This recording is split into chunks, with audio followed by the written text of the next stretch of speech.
Assalamualaikum warahmatullahi wabarakatuh. Anak-anak semua, berjumpa lagi dengan saya Kaab dari channel Min 5 Sukoharjo. Ya, pada kesempatan ini kita akan melanjutkan pembelajaran kita di tema 1 subtema 4 pembelajaran yang pertama. Ya, pada subtema sebelumnya kita sudah mengenal banyak tentang pertumbuhan dan perkembangan hewan. Nah, pada kesempatan ini kita akan mengenal tentang pertumbuhan tanaman. Tanaman sama dengan makhluk hidup lainnya yang mengalami pertumbuhan. Tanaman pun memiliki daur hidup dan cara yang berbeda dalam perkembangbiakan.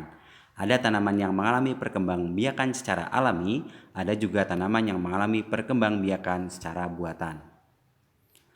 Perkembangbiakan alami dapat dengan biji atau tunas. Selain itu, dapat juga dengan umbi atau spora.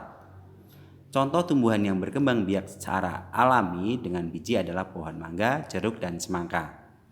Tanaman yang berkembang biak dengan tunas contohnya adalah pohon pisang, bambu, dan cocor bebek. Perkembangbiakan buatan adalah proses perkembangbiakan tumbuhan dengan bantuan manusia. Salah satu cara perkembangbiakan tumbuhan dengan bantuan manusia adalah pencangkokan. Jadi dari paragraf ini, dari keempat paragraf ini kita bisa mengambil kesimpulan bahwa jadi perkembangbiakan tumbuhan itu dibagi menjadi dua, ada yang alami dan ada yang buatan. Yang alami itu nanti ada yang dengan biji seperti mangga, jeruk, semangka, ada yang dengan tunas seperti pohon pisang, bambu, dan daun cocor bebek dan tumbuhan cocor bebek, dan ada juga yang dengan umbi seperti bawang-bawangan, bawang merah, bawang putih, atau ada juga yang dengan spora. Spora itu contohnya adalah pohon paku yang akan kita kenal nanti. Jadi saya ulangi, di sini ada perkembangbiakan alami yaitu dengan biji, tunas, umbi, dan spora. Ada 4 itu ya. Sedangkan yang kedua adalah perkembangbiakan dengan bantuan manusia atau dikenal dengan perkembangbiakan buatan. Yang salah satu contohnya adalah teknik pencangkokan yang mungkin sudah kalian kenal ya. Nanti kalau belum kenal akan kita kenalkan pada pertemuan selanjutnya, sekaligus akan kita praktekkan. Selain cara berkembang biak yang berbeda-beda, tumbuhan juga memiliki bentuk dan warna daun yang berbeda-beda. Nah, kita akan mengenal berbagai tumbuhan dan cara berkembang biaknya dengan membuat buku yang berisi berbagai macam daun di sekitar kita. Nah, ini kalau tidak pandemi kita akan membuat kelompok ya, kita buat 5 orang, tapi karena sedang pandemi maka ini kita jadikan sebagai tugas masing-masing saja. Nanti kalian akan mencari daun sebanyak 4 ya, nanti nggak usah banyak-banyak, cukup 4 daun saja. Kemudian kalian tempelkan di buku kalian yang sudah kalian beri tabel-tabel, kemudian ditempel di sebelahnya di keterangan kalian beri nama tumbuhan dan cara berkembang biaknya.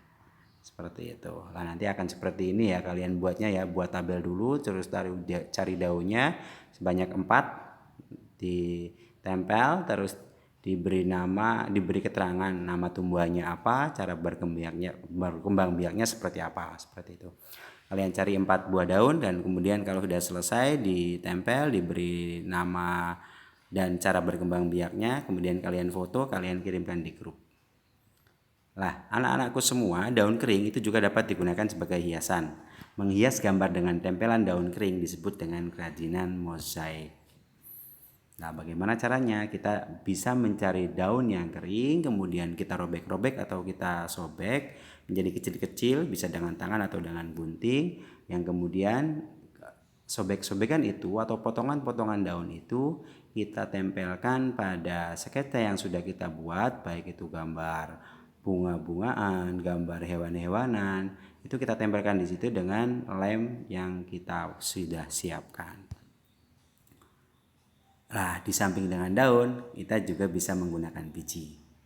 Di sini dijelaskan biji adalah salah satu bagian tumbuhan. Biji tanaman berbeda-beda bentuk dan warnanya. Biji-bijian yang sangat indah dapat dimanfaatkan untuk membuat karya kerajinan mozaik. Berbagai jenis daun dan biji adalah ciptaan Tuhan yang harus kita syukuri. Salah satu contoh kerajinan mozaik yang indah ada pada gambar berikut. Di sini ada gambar ya, ada gambar mozaik hewan-hewanan dan dengan menggunakan biji-bijian. Kalian nanti bisa membuatnya masing-masing. Ya, anak-anakku semua, di sini ada cerita Udin dan kawan-kawan akan membuat mozaik menggunakan biji-bijian. Kemudian Pak Guru memiliki 10 biji kacang merah yang akan dibagikan kepada dua kelompok dengan jumlah yang sama. Pak Guru punya 10 biji yang akan dibagikan kepada dua kelompok.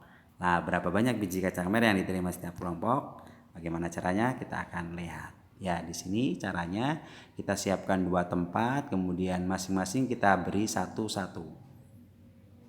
Kita beri satu-satu yang nanti akan, kalau dalam matematika ditulis dengan 10 dikurangi 2 sama dengan 8 seperti itu ya.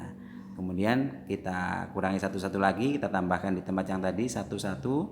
Kemudian nanti hasilnya yang kalimat matematikanya adalah 8 dikurangi 2 sama dengan 6 seperti itu.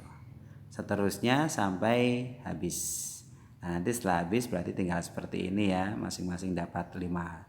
Yang kalau dituliskan di dalam matematika itu adalah 10 dikurangi 2, 10 dikurangi 2, dikurangi 2 terus sampai 0 seperti itu. Yang nanti masing-masing tempat itu dapatnya 5, yang berarti hasilnya adalah 10 dibagi 2 sama dengan 5. Lah, pengurangan tersebut, perulangan berulang tersebut sampai dengan tidak ada sisa itu disebut dengan istilah pembagian. Kira-kira seperti ini nanti ya, 10 dikurangi 2, 0 seperti itu.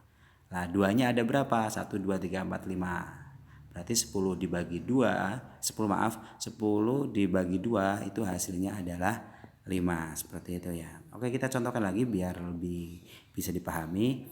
Nah, ini bagaimana kalau 15 dibagi 3? Berarti nanti penulisannya seperti ini ya. 15 kita buat tempat 3 tempat, kita beri masing-masing 1. Otomatis 15 dikurangi 3. Kita beri masing-masing 1 lagi, berarti otomatis dikurangi 3. Terus sampai habis di 3, 9 dikurangi 3, 6 dikurangi 3, 3 dikurangi 3 sama dengan 0.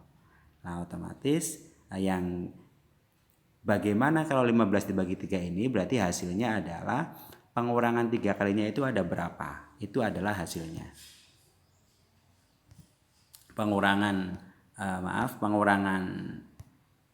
15 dikurangi 3-nya itu ada berapa? Itu adalah hasil pembagiannya. 1, 2, 3, 4, 5. Nah, itu pengurangan 3-nya ada 5 kali, berarti hasil 15 dibagi 3 adalah 5. Bisa dipahami anak-anak ya. Nah, nanti untuk pembagian dengan bertingkat atau nanti dikenal dengan porogapit itu akan kita sampaikan di pertemuan selanjutnya. Oke anak-anak, itu saja yang bisa kita sampaikan, yang bisa kita pelajari pada pertemuan kali ini. Sekali lagi tetap semangat, jangan lupa selalu belajar meskipun tidak ada orang tua, tidak ada guru.